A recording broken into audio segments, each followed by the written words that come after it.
Sir, dengue पता करने के लिए कौन सी जांच होती है और डेंगू में प्लेटलेट काउंट अधिकतर करके कम क्यों हो जाते हैं? अच्छा सवाल है हमारी सीनियर सिस्टर का कि डेंगू में प्लेटलेट कम क्यों होते हैं, किन जांचों से पता लगे कि डेंगू है कि नहीं है। तो डेंगू में प्रायः 3 जांचों को या 4 जांचों को हम लोग कराते हैं। पहला है NS1 फॉर डेंगू, बोलिए NS1 फॉर दूसरा IgM for dengue, IgM, IgG for dengue IgG for और डेंगू। Platelet count. और प्लेटलेट अब हम समझते हैं कि NS1 क्या होता है। तो NS1 IgM IgG में मेन डिफरेंस होता है कि ये डेंगू के इन्फेक्शन की स्टेज को बताती हैं और हर अलग अलग स्टेज में अलग अलग जांच पॉजिटिव आती है। सबसे पहले कौन सी जांच पॉजिटिव होती है? सबसे पहले NS1 पॉजिटिव होता है। तो NS1 क्या है? ये एक वायरल प्रोटीन है from the early stages of the infection. जैसे ही हमको डेंगू का इन्फेक्शन आएगा मच्छर के काटने से, अर्लीस्ट स्टेज में सबसे पहले NS1 ब्लड में अगर हम कराएंगे तो पॉजिटिव आ जाएगा।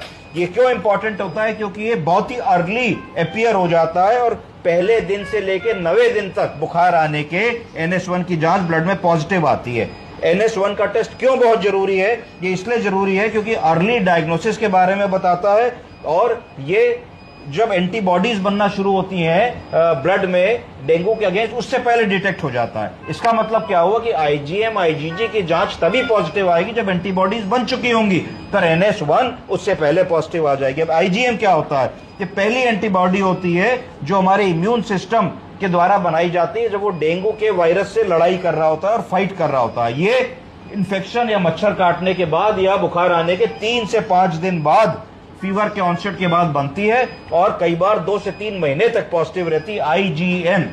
IgM से क्या पता लगता है? तो IgM अगर पॉजिटिव किसी को आ रहा है तो इसका मतलब है कि उसको रीसेंट डेंगू का इन्फेक्शन हुआ है, करंट डेंगू का इन्फेक्शन हुआ है। और IgM पहली एंटीबॉडी होती है जो NS1 के बाद आती है। तो अगर आप बिल्कुल नया मरीज आएगा जो इसको डेंगू हुआ होगा, पहले दिन उसका NS1 पॉजिटिव आ सकता है, उसके बाद आप 3 दिन बाद कराओगे तो NS1 भी पॉजिटिव रहेगा और साथ में उसका IgM भी पॉजिटिव हो जाएगा। अब बारी आती IgG क्या होता है, क्यों IgG कराते हैं? तो IgG एंटीबॉडी होती है, ये लॉन्ग टर्म इम्यूनिटी जो है हमारी बॉडी की, तो antibodies that provide long term immunity. तो इसका मतलब है कि अपीयर होती है अराउंड सेकेंड वीक से, 15 दिन बाद से ये एंटीबॉडी होती है और ये कई बार शरीर में पूरे जीवन चलती रहती है। तो अगर आप किसी को NS1 IgM और IgG कराते हैं और सिर्फ IgG पॉजिटिव आता है तो इसका मतलब यह है कि उसको डेंगू इस समय नहीं है, कभी हुआ होगा, इसलिए IgG पॉजिटिव आया प्राइमरी डेंगू में।